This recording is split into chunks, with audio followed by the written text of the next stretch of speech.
D Pharma second year student, subject pharmacology, chapter first, general pharmacology का lecture second. इसमें आपके topics हैं आज के various process of absorption of drugs and the factors affecting them, metabolism, distribution and excretion of drugs. First heading, absorption of drug and factors affecting it. Drug के absorption के लिए कौन कौन से फैक्टर होते हैं जो इसको अफेक्ट कर सकते हैं? डिसइंटीग्रेशन, डिसोल्यूशन और एब्सॉर्प्शन। डिसइंटीग्रेशन में सॉलिड जो भी डोज होती है वो छोटे छोटे टुकड़ों में टूट जाती है और फिर उसके बाद यही छोटे छोटे टुकड़े जो है जिनको बोलते हैं ग्रेन्यूल्स, ये डिसोल्यूशन यानी कि एंट्री होती है इन्हीं ग्रेन्यूल्स की एक्वस के फेस में। एब्सॉर्प्शन में यही ग्रेन्यूल्स जो होते हैं एंट्री ले करके ड्रग मॉलिक्यूल जो होते हैं डिसॉल्व होना स्टार्ट हो जाते हैं ब्लड के फ्लो में। Physiology, plasma membrane mediates entrance and exit of material to restrict passage of others is referred to as selective permeability. Trilaminar structure containing phospholipid and protein layer. अब अगर इसकी physiology की बात करें तो इसमें जो प्लाज्मा मेम्ब्रेन होता है वो एक माध्यम होता है एंट्री का और मटेरियल के एग्जिट करने का। यहाँ पे कुछ दूसरे भी ऐसे मॉलिक्यूल्स होते हैं जिनको रेस्ट्रिक्ट करता है, एक पैसेज अंदर आने नहीं देता है, यानी कि कुछ ऐसे ही सेलेक्टिव हुई होंगे मॉलिक्यूल जिनको एंट्री मिलती है। तो ये जो एक काम पूरा हो रहा है जिसके द्वारा, तो उसको नाम दिया गया सेलेक्टिव परमेबिलिटी का, जो कि कुछ ही सेलेक्टिव को ही मॉलिक्यूल्स को अंदर एंट्री देगी। ट्राइलैमिनेटर स्ट्रक्चर जो होते हैं वो कंटेन करते हैं फास्फोलिपिड को और प्रोटीन लेयर को। ट्रांसपोर्ट मैकेनिज्म में most of the drug are absorbed by passive diffusion, few active agents are absorbed by active transport. बहुत सारे ड्रग्स ऐसे होंगे जो कि एब्सॉर्ब होंगे पैसिव डिफ्यूजन के द्वारा, वहीं पे कुछ ऐसे एक्टिव एजेंट्स होते हैं जो कि एब्सॉर्ब्ड होते हैं एक्टिव ट्रांसपोर्ट से। यहाँ पे एक्टिव ट्रांसपोर्ट का मतलब है जिसमें एक्टिव एजेंट्स का रोल हो और जो कि एनर्जी के साथ आगे बढ़ रहे हो, उनका मूवमेंट हो रहा हो, लेकिन कॉन्सेंट्रेशन जो ग्रेडियंट है उसके अगेंस्ट जाएंगे। यही जो पैसिव डिफ्यूजन होता है वो पैसिव ट्रांसपोर्ट की तरफ इंडिकेशन करता है, जहां पे एनर्जी की जरूरत नहीं होती, मतलब कि कोई भी नो सेलुलर एनर्जी रिक्वायरमेंट होती है वहां पे, और ये कांस्टेंट ग्रेडियंट के रिस्पेक्टिवली में ही अपना फ्लो करते हैं, यानी कि उसी के थ्रू उनका मूवमेंट का जो भी मॉलिक्यूल्स हैं वो आगे बढ़ेंगे। Passive transport mechanism, most of the drug जो होते हैं वो ट्रांसपोर्ट होते हैं सेल मेम्ब्रेन के अक्रॉस। वहीं पैसिव प्रोसेस जो होता है रिफर करता है डिफ्यूजन वर्ड को। पैसिव प्रोसेस जो होता है डिपेंड करता है कॉन्सेंट्रेशन ग्रेडियंट में, और बाई डायरेक्शनल इसमें मूवमेंट होता है बिना किसी एनर्जी के इन्वॉल्वमेंट के। एक्टिव ट्रांसपोर्ट में एक बहुत ही वेल डिफाइंड प्रोसेस होता है जिसमें एक्टिव एजेंट्स का ही इसमें रोल होता है, और ड्रग जो होती है वो ट्रांसपोर्ट होती है कॉन्सेंट्रेशन ग्रेडियंट के अगेंस्ट में, और इसमें एनर्जी का इन्वॉल्वमेंट होगा। इनऑर्गेनिक जो आयन होते हैं जैसे कि सोडियम, पोटेशियम क्लोराइड और कैल्शियम आयन होंगे। यहाँ पे जो सिंथेटिक ड्रग, स्टेरॉइड और हार्मोन होंगे जो कि एक्टिव ट्रांसपोर्ट मैकेनिज्म में आएंगे। Significance, knowledge regarding the rate of absorption is necessary. जो रेट ऑफ एब्सॉर्प्शन है उसके लिए नॉलेज जो होगी उसकी बहुत जरूरी होगी, नेसेसरी है यहाँ पे डिटरमाइन करने के लिए कि जो फ्रीक्वेंसी का रोल है वो किस तरह का है, या फ्रीक्वेंसी जो होगी वो किस तरह से निर्धारित हो रही है। यहाँ पे डिफाइन करेंगे जो भी इफेक्टिव एक्शन होगा उसके ड्यूरेशन को, उसके समय को। Anticipation of desired undesired effect of drug, जो भी ड्रग पे अपना इफेक्ट डाल रहे हैं जो अनडिजायर्ड होंगे, जिनकी जरूरत नहीं है या फिर जिनकी जरूरत है, तो उनका किस तरह का अपना असर होगा या किस तरह का प्रभाव होगा यहाँ पे देखा जाएगा। Factors affecting absorption of drug, जो भी ड्रग के एब्सॉर्प्शन है उनको इफेक्ट कर रहा है जो भी फैक्टर, वो होंगे फिजिकल प्रॉपर्टीज। जैसे कि इसमें सबसे पहले इसकी फिजिकल स्टेट में लिक्विड जो होते हैं वो बेटर होते हैं सॉलिड से कहीं ज्यादा एब्सॉर्प्शन के लिए। क्रिस्टलाइड्स जो होते हैं उनका भी बेटर एब्सॉर्प्शन होता है कोलाइड्स के अकॉर्डिंग, मतलब कोलाइड्स के कंपैरिजन में। वही अमॉर्फस जो होता है वो बेटर एब्सॉर्ब करते हैं क्रिस्टलाइन से कहीं ज्यादा। लिक्विड और वाटर जो सॉलिबिलिटी होती है इसमें लिपिड सॉलिबिलिटी ज्यादा होगी, अच्छी होगी, कह लें कि फॉर एग्जांपल कि जैसे फैट सॉल्युबल जो विटामिन होते हैं ए डी ई के इसके अंदर आएंगे। वहीं डोसेस के फॉर्म में पार्टिकल साइज हो सकता है या फिर फॉर्मुलेशन होगा। पार्टिकल साइज में पार्टिकल का जो साइज होगा वो अगर छोटा होगा, कम होगा, तो उतना ही ज़्यादा रेट ऑफ अब्सॉर्प्शन बड़ा होगा, बहुत जल्दी होगा। जैसे कि स्टेरॉइड्स, वही फॉर्मुलेशन में सब्सटेंस आ जाएँगे ऐसे, जैसे कि लैक्टोज़, सुक्रोज़, कैल्शियम फॉस्फेट, और इनको जैसे यूज़ करा जाता है टैबलेट के फॉर्म में या फिर पाउडर के फॉर्म में। For example calcium in calciferol may lead to calcium toxicity. Calciferol यानी कैल्शियम जो होता है, वो कैल्सीफॉर्म के रूप में जाकर के कैल्शियम टॉक्सिसिटी को लीड कर सकता है, बना सकता है।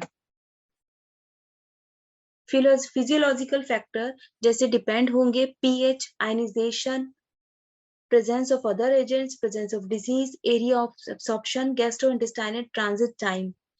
पीएच गैस्ट्रोइंटेस्टाइनल ट्रैक्ट और ब्लड में इंटरफेयर करता है ड्रग के अब्सॉर्प्शन को, जैसे कि एसिडिक ड्रग जो होती है वो बेटर अब्सॉर्ब्ड होती हैं स्टक में, जैसे कि सैलिसाइलिड्स।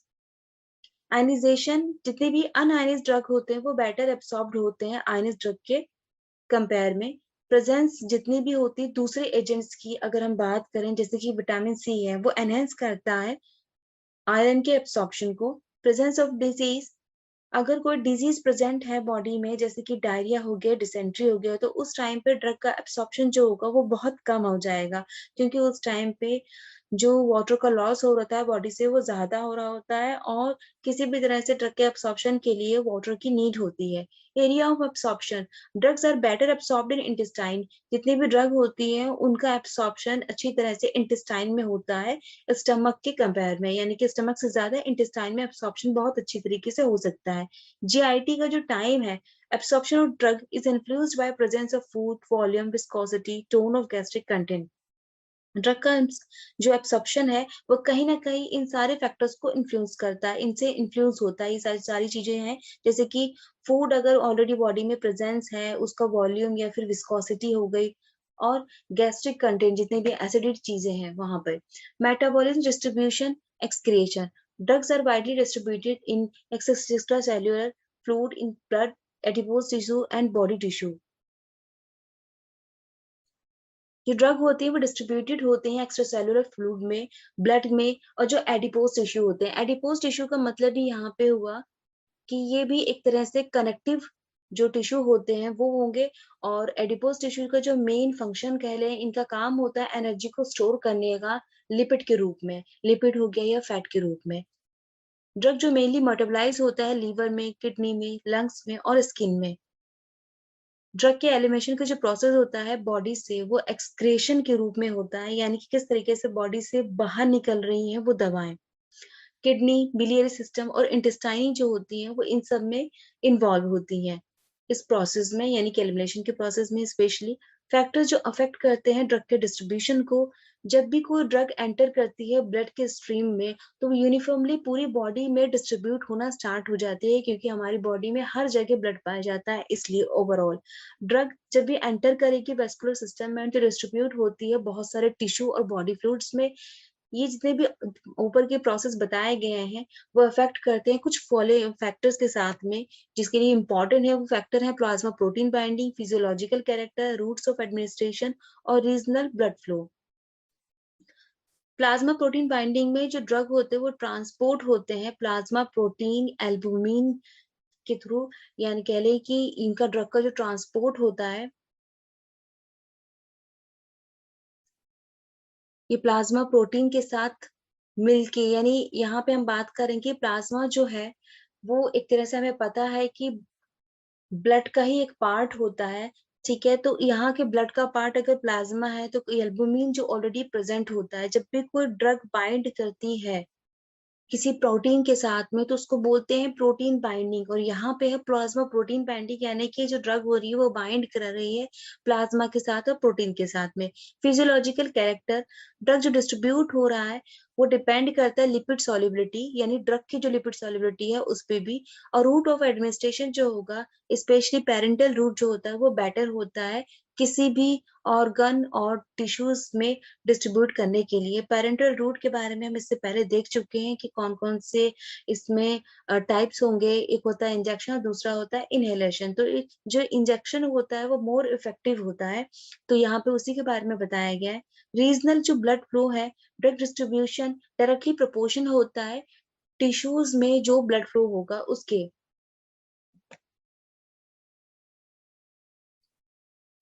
अब इसके जो इम्पोर्टेंट क्वेश्चन है प्रीवियस ईयर के उसको डिस्कस कर लेते हैं, जिसके question first, discuss the various factors affecting absorption of drugs. Second, define the absorption of drugs and factors affecting it. ये 8 मार्क्स के आ सकते हैं। वहीं शॉर्ट क्वेश्चन कह लें या नोट्स कह लें, शॉर्ट नोट 4 मार्क्स के आते हैं। Define the transport mechanism and its significance. Very short questions 2 marks के आते हैं। Question first, define active transport. Question second, what is the passive transport. ये भी इंपॉर्टेंट है। तो आगे के लेक्चर में हम कंटिन्यू करेंगे इसके बाद। और आपको जो ये इंपॉर्टेंट क्वेश्चन बताए गए हैं, इनको आपको डाउनलोड करना है, नोट करना और इसके आंसर भी देने हैं। इसलिए इसको समझ के करना होगा। आपको ये सारे आंसर जो होंगे इसी लेक्चर सेकंड में मिल जाएंगे।